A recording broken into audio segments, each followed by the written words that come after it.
Assalamualaikum warahmatullahi wabarakatuh. Bagi anak-anak, alhamdulillah pada pagi hari ini kita bisa belajar pada pelajaran ilmu pengetahuan alam kelas 8. Sebelum kita mulai pelajarannya, marilah kita membaca basmalah bersama-sama.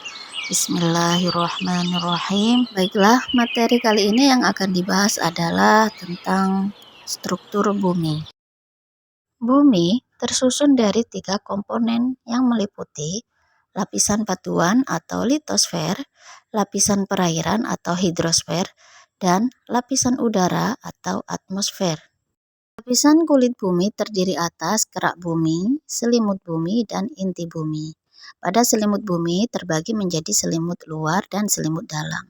Sedangkan pada inti bumi terbagi menjadi inti luar dan inti dalam. Lapisan tanah yang ada di kerak bumi terbagi menjadi 5, yaitu lapisan organik, lapisan tanah atas, lapisan tanah tengah, lapisan batuan induk, dan lapisan batuan dasar.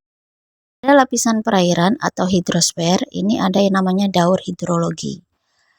Apa sih daur hidrologi itu? Daur hidrologi adalah suatu siklus atau sirkulasi air dari bumi ke atmosfer dan kembali lagi ke bumi yang berlangsung secara terus-menerus. Tahapan daur hidrologi yang pertama adalah evaporasi.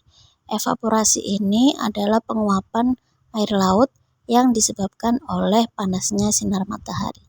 Kemudian yang kedua adalah transpirasi. Transpirasi ini juga berarti penguapan, namun prosesnya ini terjadi pada jaringan tumbuhan. Jadi penguapannya berasal dari tumbuhan. Yang ketiga adalah sublimasi. Sublimasi ini penguapan yang terjadi pada kutub atau puncak gunung. Yang keempat adalah intersepsi. Intersepsi ini adalah penguapan yang terjadi karena tertahannya air di permukaan tumbuhan. Jadi ketika hujan, air hujan itu tidak langsung turun ke tanah tapi tertahan oleh tumbuhan atau pohon. Tahap kelima adalah kondensasi. Kondensasi adalah perubahan wujud uap air menjadi partikel titik-titik air dengan ukuran sangat kecil setelah proses penguapan. Partikel titik-titik air tersebut kemudian saling berdekatan dan membentuk awan.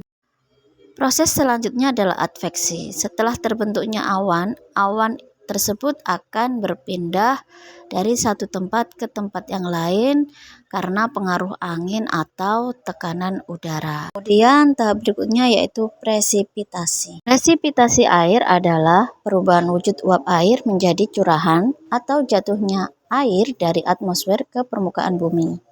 Ketika presipitasi terjadi di daratan, maka awan akan menghasilkan curahan berupa air. Ketika presipitasi terjadi di daratan tinggi dengan tekanan udara yang rendah, maka awan akan menghasilkan curahan dalam bentuk salju. Tahapan yang ke-8 dan 9 adalah runoff dan perkolasi.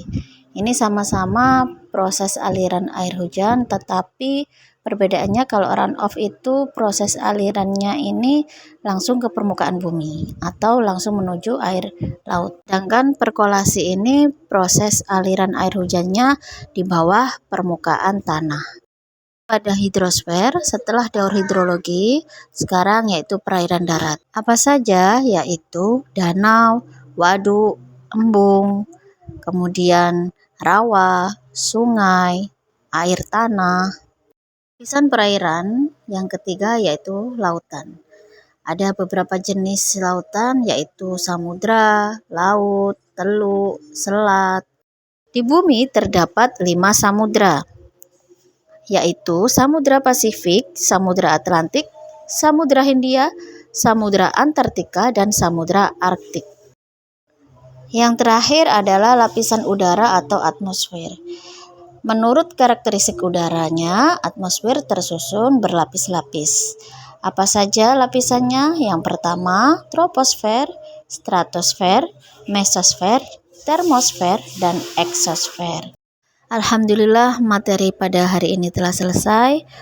Anak-anak silakan mengerjakan tugasnya. Tugasnya sudah saya sertakan di akhir video. Semoga apa yang kita pelajari hari ini diberikan Allah ilmu yang manfaat dan barokah. Amin, amin. Di akhiri bunana, wassalamualaikum warahmatullahi wabarakatuh.